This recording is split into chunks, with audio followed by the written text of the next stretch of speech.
السلام عليكم. هل تأثر رونالدو بالدين الإسلامي جراء إقامته في السعودية؟ حضر البرتغالي كريستيانو رونالدو قائد المنتخب البرتغالي والنصر السعودي في لقطة مثيرة للجدل خلال مواجهة البرتغال وسلوفاكيا المقامة حاليا في مدينة بورتو. المباراة تقام ضمن الجولة السابعة من التصفيات المؤهلة لكأس أوروبا يورو 2024، وشهد شوطها الأول ثنائية لصالح رفاق الدون.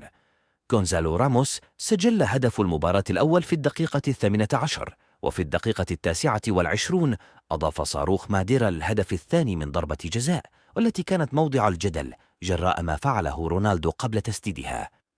رونالدو تمتم ببعض الكلمات قبل تسديد الجزائية بحسب لغة الشفاة ووفقا للغة العربية، فسرها البعض أنه قال بسم الله، لكن في الوقت ذاته لم يتبين حقيقة ما قاله تحديدا، خاصة وأنه من الوارد أن تكون بعض الكلمات باللغة البرتغالية، لكن ليس ببعيد أن يكون قد ردد بسم الله، خاصة وأنه احتفل بأحد أهدافه في السعودية من قبل بالسجود على الطريقة الإسلامية، متأثرا إلى حد كبير بالتسعة أشهر التي قضاها في العاصمة السعودية الرياض.